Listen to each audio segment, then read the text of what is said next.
Salut Internet, c'est VHS et on se retrouve pour un nouvel épisode de VCA Vidéo Créative édition 3D dans Blender. Avant de commencer l'épisode, je vous rappelle de liker, commenter, partager et de cliquer sur la petite cloche. Si vous voulez m'encourager un petit peu plus, vous pouvez aussi donner sur Patreon. Sinon, vous pouvez toujours me rejoindre sur Twitch, YouTube, Facebook et Blue Sky. Les liens sont dans la description. Sur ce, place à l'épisode. Aujourd'hui, pour compléter l'animation de notre petite scène en 3D isométrique, nous allons rajouter une fée! Et je l'ai eu du premier coup, avec un timing parfait. Presque. Une fée! Fuck, c'était un petit peu trop court. Fuck, juste un petit peu en retard. Fuck. Ah, juste un... Du premier coup. La première étape pour faire notre fée, ce sera de faire les ailes. Pour ce faire, vous pouvez suivre exactement la même méthode que nous avons utilisée pour faire les ailes de papillon à quelques petits détails près.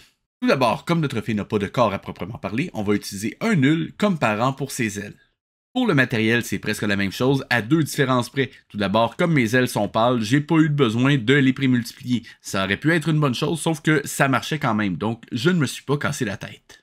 Ensuite, comme les ailes d'une fée c'est légèrement diaphane, j'ai rajouté ces deux nodes-là et je les ai branchées directement au weight de mon Principal BSDF. De cette façon, elles sont un peu transparentes. En gros, ceci, c'est simplement une texture en noir et blanc, et celui-ci me permet d'ajuster la force de ma transparence. N'hésitez pas à modifier les valeurs selon vos propres préférences. Maintenant que les ailes sont terminées, on va pouvoir s'attaquer à la deuxième caractéristique d'une fée, sa luminescence. En effet, des études scientifiques très sérieuses démontrent que les fées, ça émet de la lumière. On va donc commencer par ajouter une point light. Ma point light, en ce moment, elle est cachée, elle est à l'intérieur de ma fée, juste ici, on peut la voir, et on va aller modifier ses paramètres. Tout d'abord, sa couleur. Pour la couleur, j'ai choisi un côté mauve, un peu bleu, un peu rouge. Si jamais vous préférez une autre couleur, n'hésitez pas à la changer de votre côté. Et on va aussi animer son power, et pour ça, on va aller dans l'onglet animation. Une fois dans l'onglet animation, la première chose que vous voulez faire, c'est mettre 1000 dans le power et de créer une clé d'animation. De cette façon-là, vous pouvez aller dans vos courbes, sélectionner la courbe power et lui donner un noise. Ce noise-là, on va lui donner les paramètres suivants. Blend type à replace, scale à 4, strength à 360, offset à 0, phase à moins 0,2, depth à 0, lacunarité à 2 et roughness à 5.0. Ces valeurs-là, je les ai choisies pour avoir un scintillement et avoir un power qui oscille toujours quelque part entre 900 et 1100 environ. Et tant qu'à être dans l'onglet animation, je vais en profiter pour vous montrer les modificateurs de l'animation de mes ailes. La première chose qu'on remarque, c'est que la courbe d'animation est beaucoup plus simple que pour les ailes de papillon. La raison étant que des études scientifiques récentes ont démontré que les ailes de fée battent de façon beaucoup plus rapide et beaucoup plus régulière que des ailes de papillon. Vous pouvez me croire sur parole. C'est cela, oui. Pour mon modificateur, j'ai utilisé un built-in function en cosine sans cocher additive en utilisant les paramètres d'amplitude à 0.45, la phase multiple en 1.77, la phase offset en 0 et la value offset à 1.14. Vous avez tout noté? Pour pouvoir compléter l'animation de notre fée, il va falloir ajouter deux icosphères. La première permettra de simuler le halo lumineux de notre fée, tandis que la deuxième, juste ici, nous permettra d'émettre de la poussière de fée. Ouh! On sélectionne nos deux sphères, on les parente à notre objet nul avec CTRL-P, on choisit Object Keep Transform et on va pouvoir compléter l'animation de notre fée. Pour animer la position de notre fée, plutôt que d'utiliser les locations comme on ferait d'habitude, on va plutôt utiliser une courbe. Pour créer notre courbe, on va aller dans Add, Curve et on va choisir Bézier. Pour modifier la courbe de Bézier, on passe d'abord en mode Edit avec tabulation et à ce moment-là, c'est exactement comme si on faisait de l'extrusion. Donc on va faire E, ça va rajouter un point et on va pouvoir le placer, le tourner et changer la position de ses poignées. De ce côté-là, c'est pas très sorcier, faites juste un parcours que vous jugez visuellement intéressant dans votre scène. Dans mon cas, j'ai décidé de faire partir ma fée de derrière mon décor, lui faire un tour complet de ma pierre à potin avant de la faire plonger directement dans ma grotte secrète. Cependant, ne vous sentez pas obligé de faire la même chose que moi. Si vous voulez faire autre chose, n'hésitez pas. Après tout, comme le dit un célèbre peintre, « It's your world, there's no mistakes, only happy accidents ». OK, c'est bien beau tout ça, on a créé une courbe, on a notre fée, mais comment est-ce qu'on fait pour faire en sorte que notre fée suive la courbe qu'on a créée? Eh bien, c'est très simple, on va utiliser ce qu'on appelle une contrainte, juste ici dans la petite courroie de transmission. Dans ce cas-ci, on va utiliser une contrainte qui s'appelle Follow Path. Cependant, comme ça ne me tente pas d'effacer la contrainte que j'ai faite pour ma fée, vous allez comprendre pourquoi dans une minute, on va en recréer une pour un cube. La première chose qu'on va faire, on va aller dans le menu Add Constraints et on va rajouter un Follow Path juste ici. Arrivé là, Blender nous demande, oui, mais à quel path tu veux contraindre ton objet? Eh bien, on va sélectionner la petite pipette qui est ici et aller cliquer sur notre courbe de Bézier. Voilà! Maintenant que c'est fait, on va... Oui, mais attends une minute, ton cube, il est pas du tout sur ta courbe. Effectivement, très bonne observation, mystérieuse voix fantomatique.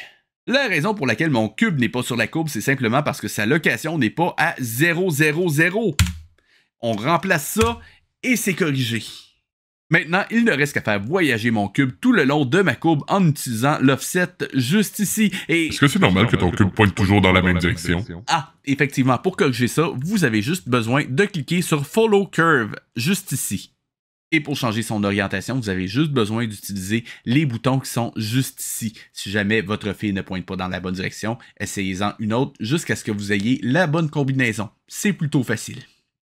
Il y a une autre chose à savoir sur mes courbes, c'est que ce sont elles qui vont gérer l'inclinaison de ma fée. Autrement dit, si je sélectionne ma courbe et que j'entre en mode Edit, on va choisir un des points juste ici. On a la propriété Tilt ici qui me permet de changer l'inclinaison latérale de ma fée ou dans ce cas-ci de mon cube. Donc, portez une attention particulière à ça au moment de faire déplacer votre fée le long de la courbe. Bon, voilà, mon cube, ma fée est au début de son parcours. On va pouvoir commencer l'animation. Pour ça, on va simplement animer la valeur en offset. Donc, on crée une clé d'animation et on commence l'animation. Dans mon cas, je la garde immobile jusqu'à ce frame-ci. À ce moment-là, on va créer une nouvelle clé d'animation et on va avancer un petit peu. Au moment où est-ce qu'elle est censée être en haut de sa trajectoire juste ici, on va la faire avancer jusqu'à cet endroit-là et on va créer une autre clé d'animation. Et on continue comme ça jusqu'à la fin du parcours. L'idée ici, je vais être totalement honnête avec vous, c'est de lui donner des variations de vitesse qui semblent cohérentes. Donc quand elle monte, elle va ralentir, quand elle descend, elle va accélérer. Ça peut prendre un bon moment à faire quelque chose qui se tienne et c'est pour ça que je n'ai pas voulu effacer ma contrainte au départ. Ce que je vous recommanderais de faire, c'est de tester votre animation régulièrement. Pour ce faire, vous allez aller en vue de caméra, 0 sur le pavé numérique, et vous allez aller dans View et choisir Viewport Render Animation. Quand le rendu de votre aperçu est terminé, vous allez dans Render, View Animation et vous pourrez avoir un aperçu en temps réel. Quand le mouvement vous semblera bien fluide, vous pourrez passer à la prochaine étape. On va donc s'attaquer à la poussière de fée. Pour créer la poussière de fée, vous allez simplement sélectionner la petite sphère à l'intérieur de votre fée, pas la grande qui va nous servir de halo, mais la petite qui est à l'intérieur, et vous allez aller dans l'onglet particules juste ici et créer avec le petit plus que juste ici un nouveau système de particules.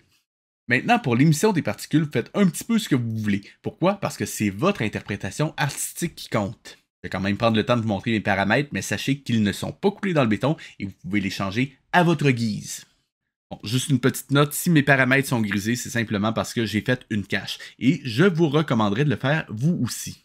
La raison étant que de cette façon, vous n'aurez pas besoin de recalculer la position de toutes vos particules à chaque fois que vous changez de frame. Bon, je ne vais pas vous lire tous les paramètres parce que ce serait un petit peu long, mais si jamais vous voulez les regarder d'un peu plus près, n'hésitez pas à mettre la vidéo en pause. Je vais quand même prendre le temps d'insister sur 2 ou 3 petits points qui vont être particulièrement importants. Tout d'abord, dans Deflection, juste ici, vous voulez activer le Die on Hit et choisir la collection principale de votre scène. J'en profite d'ailleurs pour vous rappeler de déplacer tous les composants de votre fée dans une collection dédiée qu'on va appeler Fairy. L'autre point important, ce sera dans l'onglet Render. Vous voulez Render as Object. Et maintenant, pour l'Instance Object, j'ai créé simplement une petite sphère que j'ai laissée traîner quelque part juste ici et qui va nous permettre de changer l'apparence de nos particules. Bon, notre fée se déplace, elle émet de la poussière de fée, il ne reste qu'une dernière étape, le shading. On va donc passer tout de suite à l'onglet Shading. On va commencer par le plus important, le halo de notre fée. Avant de vous montrer le script que vous allez pouvoir reproduire à la maison, je vais prendre un petit instant pour vous expliquer le principe que j'ai utilisé pour créer le halo de ma fée. On commence donc par un layer weight en facing qui va me permettre de changer l'intensité lumineuse du halo de ma fée. Cependant, comme vous pouvez le voir, l'intérieur de ma fée est foncé et l'extérieur est clair. Si jamais vous voulez corriger ça, vous pouvez utiliser un map range. On va juste aller mettre le toMin à 1 et le toMax à 0.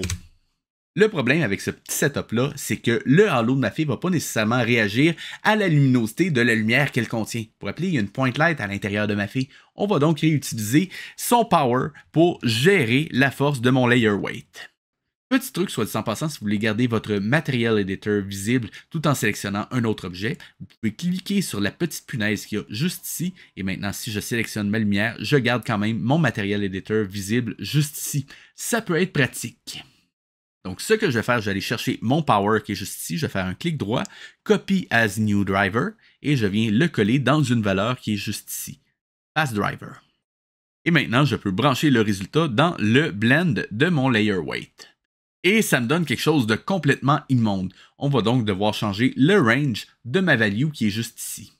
Juste pour rendre le résultat un petit peu plus visible pour vous, j'ai désactivé l'effet de mon map range juste ici. J'ai remis le toMin à 0 et le toMax à 1. Maintenant, si je rajoute un deuxième map range juste après ma value que j'ai liée au power de ma lampe, juste ici, on peut récupérer quelque chose qui est un petit peu plus crédible pour la luminosité de mon halo de fée. Juste pour vous montrer un avant-après.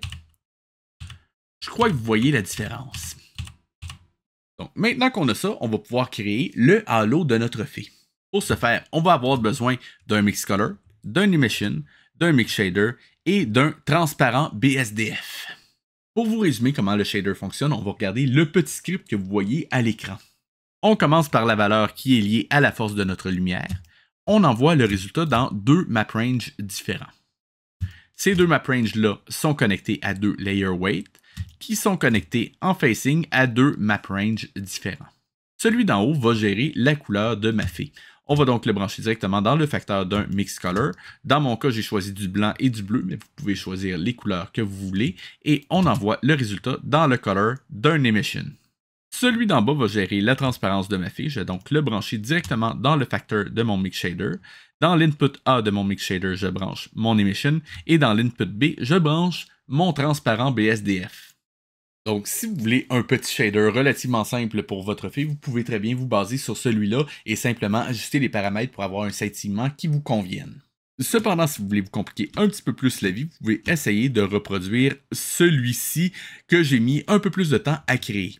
Ces trois node groups-là contiennent simplement ce petit script-là qui m'a permis de me simplifier un petit peu la vie pour changer le range de ma valeur de lumière qui était juste ici. Encore une fois, ce script-là est beaucoup plus compliqué. Vous n'êtes pas nécessairement obligé de le faire. Si jamais vous débutez, vous pouvez très bien vous contenter de celui-ci. De toute façon, si vous voulez le regarder de plus près, je vous rappelle que la scène que j'utilise est disponible gratuitement en lien dans la description. Bon, on a notre halo, on a notre animation, on a nos ailes, il ne nous reste plus qu'à shader la poussière de fée.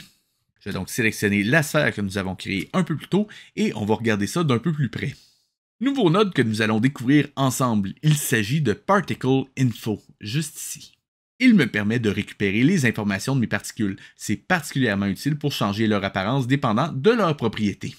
Donc dans ce cas-ci, j'ai surtout utilisé du random, c'est une valeur aléatoire distribuée particule par particule, et leur âge. Pour leur âge, je commence par le faire passer par un map range, ce qui rend mes valeurs compatibles avec mon shader tree. Pour la partie en haut de mon matériel ici, c'est très simple, j'utilise simplement un color ramp et un layer weight pour changer la taille apparente de mes particules. Si je vous traduis ce que mon color ramp fait ici, mes particules commencent petites, elles vieillissent et grandissent jusqu'à atteindre une taille maximale juste ici, et ensuite elles commencent à rétrécir pour finalement disparaître très petites. Je le fais passer ensuite par un color ramp qui me sert principalement à écraser un petit peu mes valeurs et je l'envoie dans un mix shader en facteur pour faire passer d'émission à transparent. Si on revient juste ici avant la bifurcation, ma courbe me permet juste ici de changer la couleur de mes particules pour la faire varier entre ces deux couleurs-là. Le map range qui est juste ici ne me sert qu'à clamper mes valeurs pour m'assurer qu'il n'y en ait pas qui se retrouvent au-dessus de 1 ou en bas de 0. J'utilise le résultat comme facteur pour passer justement entre mes deux couleurs qui sont juste ici. Cependant, si vous remarquez bien, juste après mes deux couleurs ici, j'ai des Hue Saturation qui sont connectés à un map range. Ce map range-là, je l'ai connecté au random de mes particules. De cette façon-là, j'ai quand même un tout petit peu de variation de teinte dans mes particules. C'est quand même assez pratique. Petit point aussi que j'ai oublié de mentionner, mon Color Ramp me sert aussi à travers un autre map range à gérer l'intensité lumineuse de mes particules à travers l'Emission Strength juste ici. Si jamais vous avez encore du mal à comprendre comment fonctionne le shader de poudre de fée, faites juste reproduire ceci et vous devriez vous en sortir. De toute façon, vous pourrez toujours y revenir pour le décortiquer et voir comment il fonctionne sous le capot. Et voilà, vous avez réussi à ajouter une fée à votre scène en 3D isométrique. Lors du prochain épisode, nous verrons ensemble comment faire le compositing et passer de ceci à ceci. C'est un rendez-vous. C'est ce qui termine l'épisode de cette semaine. Si vous avez aimé, je vous rappelle de liker, commenter, partager, de cliquer sur la petite cloche. Et si vous voulez m'encourager un petit peu plus, vous pouvez aussi donner sur Patreon. Sinon, vous pouvez toujours me rejoindre sur Twitch, YouTube, Facebook et Blue Sky. Les liens sont dans la description. C'était VHS et je vous dis à la semaine prochaine.